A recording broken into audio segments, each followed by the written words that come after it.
মুস্তাফিজ নিজেকে ফ্রেশ রাখার চেষ্টা করছেন, টু বি ভেরি অনেস্ট, এবং কলকাতার সাথে তার কথাবার্তাও চলছে। বাট তাসকিনের এনওসি নিয়ে যে টেনশনের জায়গাটা সেটা তুলনামূলকভাবে কম হলেও মুস্তাফিজের ক্ষেত্রে কিন্তু সেই টেনশনটা একটু রয়েছে।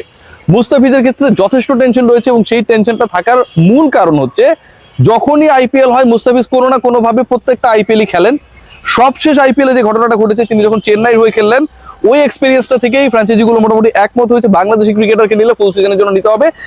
সেখানটায় মুস্তাফিজুর রহমান ফুল সিজন তো খেলেন নাই, 13-14টা ম্যাচ খেলেছেন, টপ উইকেট টেকার থাকা অবস্থায় তিনি কিন্তু আলটিমেটলি চলে আসেন। চেন্নাইয়ের যে উইকেটের ধরন, ইডেন গার্ডেন্সের উইকেটের একই রকম ক্যারেক্টার শো হতে পারে এরকম একটা ধারণা করা হয়, বা প্রিভিয়াস এক্সপিরিয়েন্সেস গুলো এরকম। সেটা যদি হয়, ইডেন গার্ডেন্সে Mustafizur Rahman could play a very vital role. হিসাবটা কিন্তু এভাবেই হচ্ছে, হোমের ম্যাচেস গুলোতে মুস্তাফিজ কি করবে। সো এটা যদি হিসাব হয়, ওই ক্যালকুলেশনে আইপিএল এর প্রথম যে পর্যায়টা রয়েছে সেখানটায় কিন্তু মুস্তাফিজ সব ম্যাচ খেলবে এরকমটা না, বাট ইডেনের ম্যাচে তিনি যদি পারফর্ম করতে পারেন সেই ম্যাচেসগুলোতে তিনি খেলবেন, হিসাব বুঝে নেন। কিন্তু মুস্তাফিজের ব্যাপারে, ফুল সিজন এনওসির ব্যাপারে বাংলাদেশ ক্রিকেট বোর্ড কি এখন পর্যন্ত কোনো ডিসিশন নিয়েছে? এখন পর্যন্ত কোনো ডিসিশন নেয়নি। তাসকিনের ব্যাপারে যেমন অফিসিয়াল ডিসিশন না এলেও Bangladesh cricket board they are eager যে তাসকিনকে অ্যালাউ করা হবে, এভরিথিং ওকে হয়ে গেলেই তাসকিন যেতে পারবেন, এবং এই কলটা ফাইনাল কল আবারও বলছি লখনৌ থেকে আসতে হবে। কিন্তু মুস্তাফিজের ব্যাপারে ফাইনাল কল দেবে বাংলাদেশ ক্রিকেট বোর্ড, কারণ ফুল সিজনে এনওসি যদি মুস্তাফিজ না পান, কলকাতা নাইট রাইডার্স ডেফিনেটলি মুস্তাফিজকে খেলাবে না। এমনিতেই টুর্নামেন্টে হাফ ম্যাচ তার খেলানোর বা তাকে খেলানোর পরিকল্পনা। সেই জায়গায় যদি মাঝখানে মুস্তাফিজ মাসখানেকের জন্য চলে আসেন, দেশে ক্যাম্প হবে, পাকিস্তানে ক্যাম্প হবে, 3টা ওয়ানডে, 3টা টি20, তারপরে এই ট্রাভেল শেষ করে রেস্ট নিয়ে দেন হচ্ছে আবার গিয়ে খেলতে হবে আইপিএলে, মোটামুটি 25-20 দিনের একটা ঘটনা।